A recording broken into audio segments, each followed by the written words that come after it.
Yes, I am Judy Kanne. My journey with Charlie has been kind of ongoing, and I will say that I'm proud of Charlie because this is not happening in Washington. He's the Hoosier across the aisle politician. And he was a minority leader so much, but he worked with Kennedy and Johnson, and and Truman, and he really worked hard at doing his part, making the Republicans do good work while he was in office. And the reason I put this together in a way is you are all experts at historic markers, state historic markers. So last year I started with an idea that it would be nice to have a marker put in this last August or the next August. And so I started working on this marker project, but it's sort of not fun. So it just wasn't fun at all. So I have to compliment Paul Norwine, who's a high school teacher at KV High School. Last fall he said, I've got a couple of weeks at the end of the semester with my senior history class.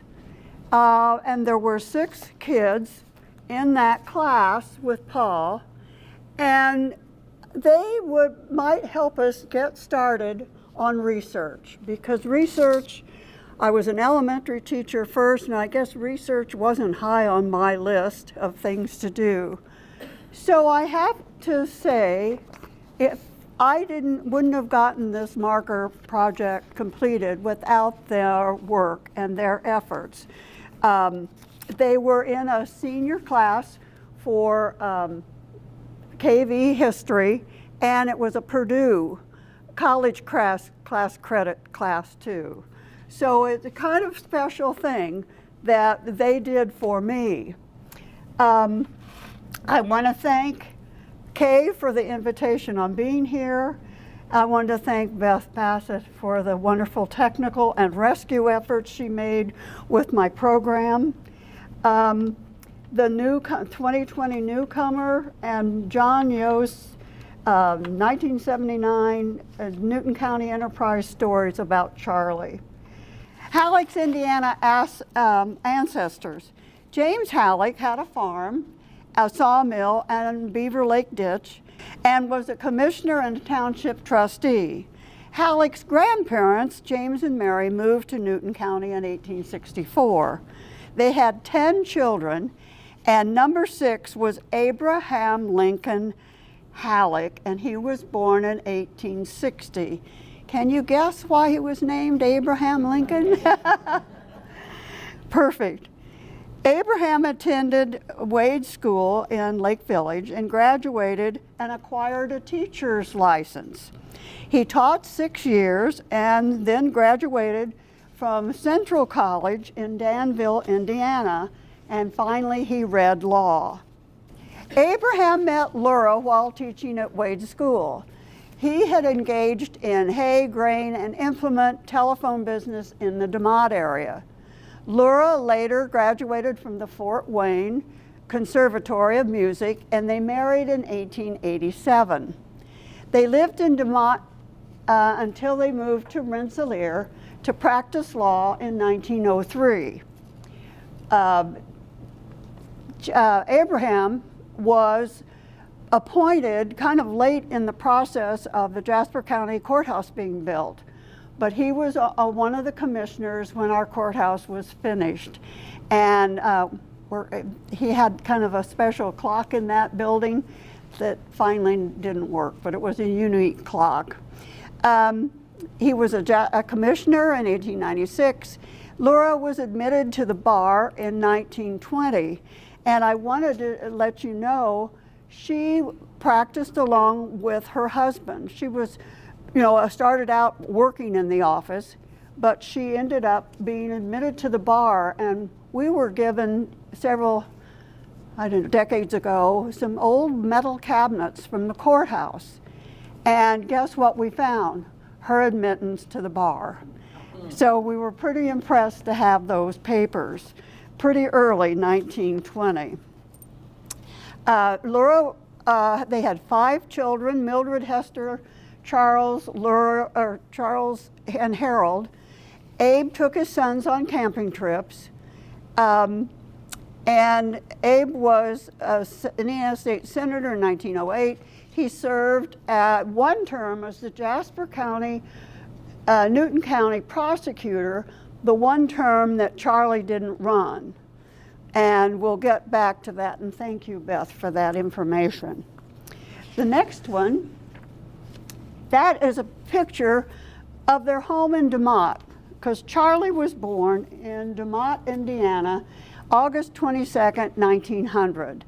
So if we dedicate the monument, the marker, next August, it'd be 125 years from his birth, which would be kind of nice if we can do that. This is a picture of his house. Carol and Jim Beaver gave us that picture.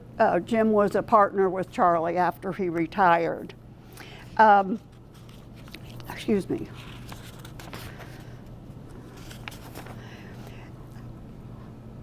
Okay, Charlie was known as Abe for a lot of years, even into college, but we all knew him as Charlie. How many of you knew Charlie? I just knew it. Just a couple? Okay. Yeah. I guess I've had a couple drinks with him along the way. But Charlie was mischievous and enterprising. Abe, alias Charlie, threw snowballs at Harry Parker's tall hat. And the reason, I found this in one of the newspaper articles, and I love that because Harry Parker was the football coach.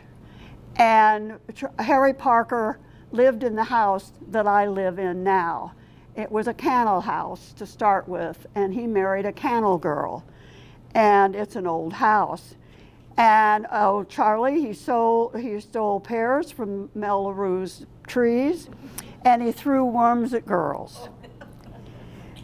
His first job at age 9 was delivering papers for the Rensselaer Republican at 10 cents a day. He bought his first bike with the newspaper money, and Abe also worked at the Harris Creamery. People in Rensselaer would remember that. Halleck school history. Charlie was smart. In 8th grade, he had mostly A's, but a D and an E in music. Have any of you heard of the letter D, E as a grade? I've only heard that a few times, but his mother, who was a music teacher, said Charlie had no ability in music. So by the time he was in high school, he did bring it up to C's and B's. In high school, Charles, or Abe, was the star debater, thanks to Miss Harriet Shedd. He even was called to speak around the community at political things and non-political things in high school. He was such a good debater. He was a guard, an end, and a halfback on the football team. And he was a half-miler and a pole vaulter. He was highly respected for his football prowess, but not particularly for his academic talent. In the chaos, I meant to grab the chaos. This was a quote that was in the Chaos yearbook, his senior yearbook. Charles A. Halleck, our editor-in-chief, one in whom we have much belief, has hopes and ambitions today of becoming the president of the USA. And like I will say now and later, he was close but no cigar. At Indiana University, he graduated in 18, and he was in the U.S. Army, but he was appointed as second lieutenant, but was out of the Army because the war was ending. He was out of the Army and began his freshman year at Indiana University. He was marksman for ROTC because he had worn a uniform. He was a second lieutenant.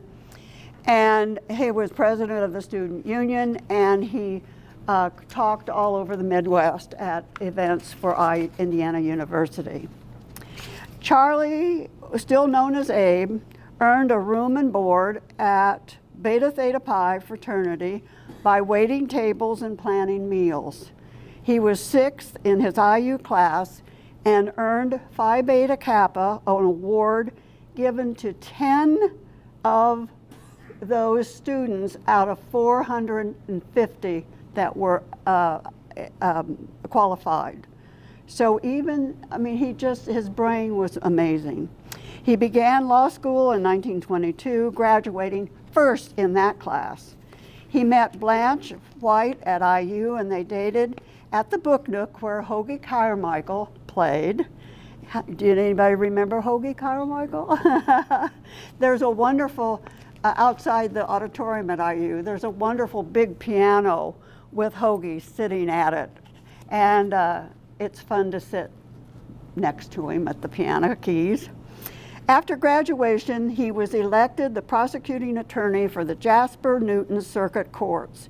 He did serve 5 terms. In 1929, the Hallecks had their twin children, Chuck and Patsy. Halleck's election to the House of Representatives. This is quite a story. It seems like his enthusiasm and his energy continued his whole life. John Yost commented, in the Roosevelt special election of 1932, the newly appointed 2nd District got its first Democratic congressman with Lafayette Mayor George Durgan. Durgan was defeated by Frederick Landis, and Landis worked so hard in the campaign he contracted pneumonia and died 9 days later after the election. Sounds like one of our Hoosier presidents. A special election was set for January 29th, 1935, and Charlie received the nod. As he stated with his win, I slipped and slid through the ice, wore out a couple of pair of shoes, and won a tight race.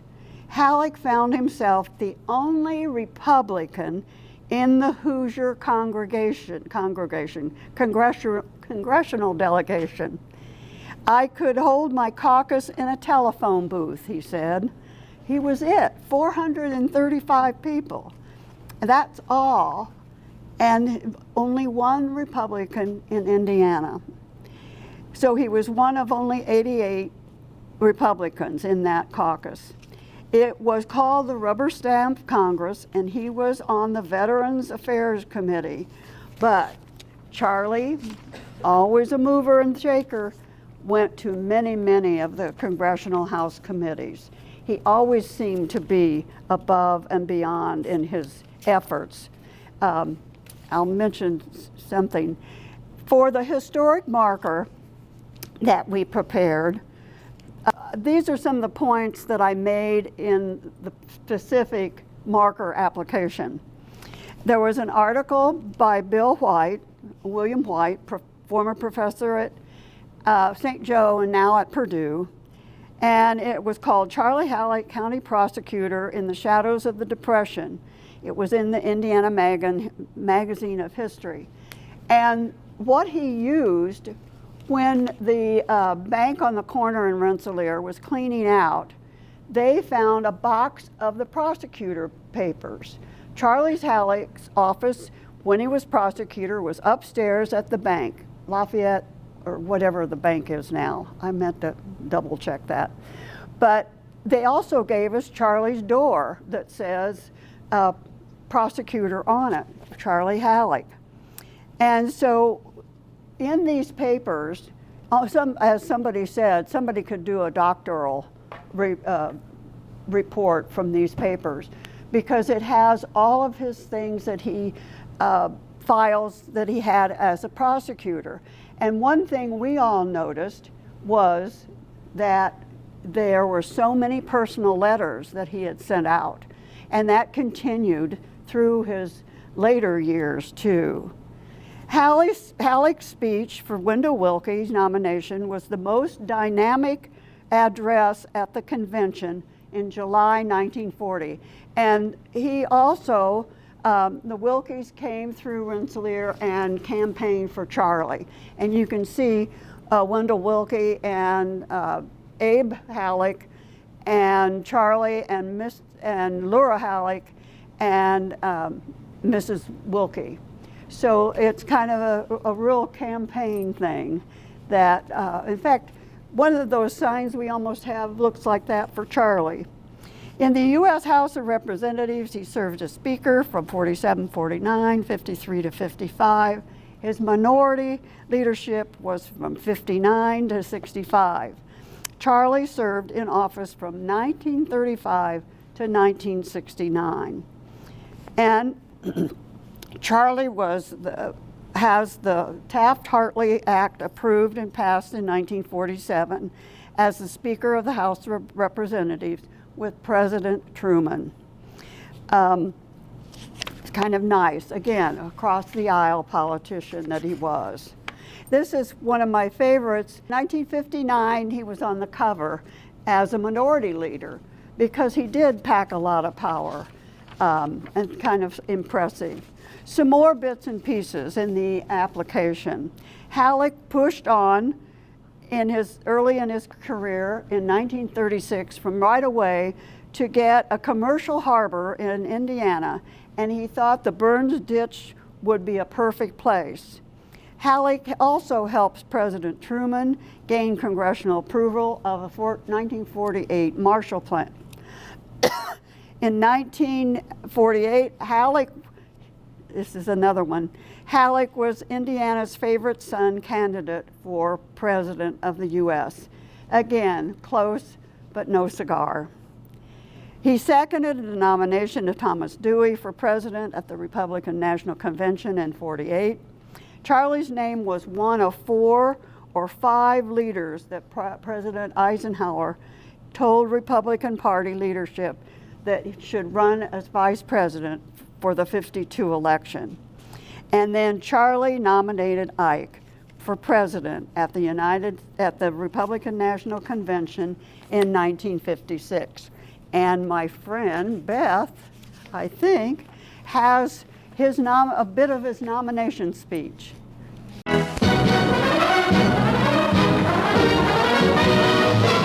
Eisenhower and Nixon are again the Republican choice for President and Vice President of the United States. At the party convention in San Francisco's Cow Palace, Charles Halleck of Indiana nominates Ike. I now place in nomination as the candidate of the Republican Party for President of the United States the name of the most widely beloved, the most universally respected, the most profoundly dedicated man of our times, Dwight David Eisenhower. Representative Halleck's words may sound like the conventional praise of a political gathering, but this time they really express the party's feeling. The crowds who welcome Ike to San Francisco leave no room for doubt that he's the party's most popular leader for many years. And there's not another candidate in sight. Ike's popularity extends to his wife, Mamie.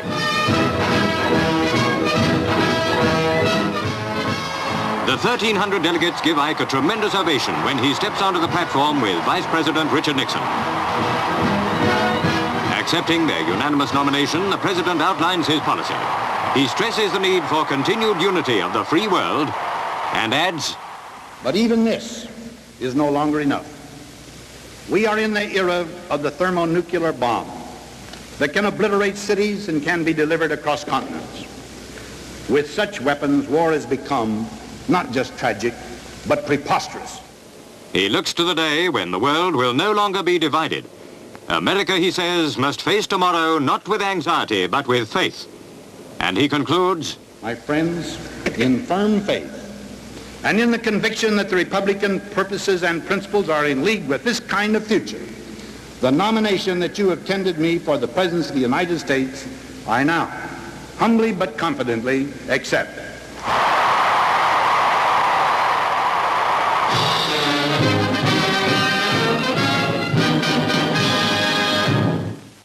And we have records at the museum of Charlie speaking, and I haven't had a chance. I tried to use one of the crank record players, and I was going to record it, and it didn't sound very good. So I thought I'll have to take that home and play, because anybody hear him speak, hear Charlie talk? Even when he was being honored later and spoke, he just had a flair. He just was remarkable in his use of words. Key roles Charlie played in the this is one of the highlights. Civil Rights Act of 1964 could not have been passed without the support of U.S. Minority House Leader Charlie Halleck and Senate Minority Leader Everett Dirksen. Paul Norwine, a history teacher at KV, said that Charlie also tried his hardest to get a space research center at Purdue University. He was very proud of that fact. And Paul knew Charlie. And it went to Boston, that center, but the Chaffee Hall resulted at Purdue. Chaffee was a Purdue graduate, was a NASA astronaut who lost his life at Cape Canaveral. So those are main points. And I did want to mention that Sue Ridlin was his secretary, and she and her husband have a little museum in their law office. He has since died, and I've never been down to see, because that would be a wonderful wealth of information. The next picture, Halleck and Dirksen. I want to tell you, Evan Charlie Show. Anybody heard of that? The Evan Charlie Show? Channel 9. Oh, really? Out of Chicago. I'll have to look it up and hear some of their words, because it was a wonderful show. In January 1961, President Dwight Eisenhower relinquished the Oval Office to incoming President John Kennedy. Republicans wondered how they could maintain their influence while serving in the minority during the Democratic administration. The Republican Party must have a voice while it's out of power. Eisenhower suggested that there needs to be a collective judgment of the congressional leaders. Senate Republican leader Everett Dirksen heeded the advice and established a Republican Joint Congressional Leadership Conference. Each week, Republican leaders met behind closed doors, and then the Senate and House minority leaders had a joint press conference. Officially, the Republican Congressional Leadership Statement, and it became known as the Ev and Charlie Show. Excuse me. Charlie joined the Congress 2 years after his colleague Everett Dirksen joined the Senate. Halleck was the House Minority Leader in 1961, and these both were very conservative Midwestern Republicans, serving during the era of Democratic Party dominance from 33 to 69. The Democrats held control of both houses of Congress all but 4 years, but that didn't stop these intrepid leaders from wielding their influence at debates. The first meeting of the Leadership Conference took place on January 24, 1961, in Dirksen's office. When the meeting concluded, Dirksen and Halleck faced the news cameras in the old Senate chamber, making statements and fielding questions from reporters. Weekly press conferences by leaders of both parties had been a familiar sight on Capitol Hill, but less practice in 1961. Particularly of the minority, it's like they were supposed to fade away. One reporter compared the two leaders to broken down Shakespeareans, while others noted that Dirksen and Halleck demonstrated the whole new generation, it was like that killed vaudeville. But New York Times reporter mocked it and called it the Ev and Charlie Show, and the label stuck. The frivolous coverage angered Halleck. "I'm no clown," he complained. arguing that parodies of thinly veiled partisan attacks. The leadership meetings are serious business with Halleck, noted one historian, and he wanted them to be treated as such. In contrast, Everett Dirksen loved the publicity. He embraced the label Evan Charlie and encouraged the reporters to compare them to other great duos, American duos, like corned beef and cabbage and ham and eggs. Dirksen's encyclopedic knowledge and charismatic stage presence served him well in his interactions with the press. He knew the publicity they were getting couldn't be bought, and that in turn went to his own advantage. Dirksen understood in that time the ridicule would diminish and his ability to give voice to the opposition would grow. Before long, the Evan Charlie Show was a hit. Every Thursday morning, is that right? Every Thursday morning? You don't remember? When it was on Channel 9. Yeah. Every Thursday morning, the two of this town's most agile political performers have been taking a turn on stage and on camera. Dirksen was always the star of the show. Even during the Lyndon Johnson terms of office, it was this Evan Charlie Show was a mainstay of politics in Washington. Now we have Halleck being honored, and he was honored by the, as we know, Charlie Halleck Day, when Dwight Eisenhower came in 1962 to name the Halleck Center, and it was dedicated at that time. Then in 1967, the main street of DeMott was part of 231, was named after Halleck. And finally, in 1971, we attended this event. I even did a watercolor of the building for Charlie. And Charlie was the Charlie Halleck Federal Building, or the post office building in downtown Lafayette, was that building. They still have courts there, but no longer, my husband's not there any longer. But in 1971, the building was dedicated honoring 34 years.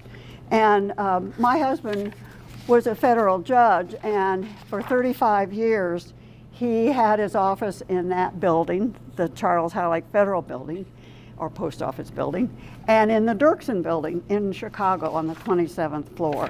And here are the pictures of those buildings. It's the Halleck Center, and the Halleck Street, and then the Halleck Federal Building in Lafayette. And I don't know if many of you have this book. You can see it. I've got a copy here. Henry Sheely from Purdue, he was a speech professor, wrote this story of Charlie, the story of the veteran congressman from Indiana, Charlie Halleck.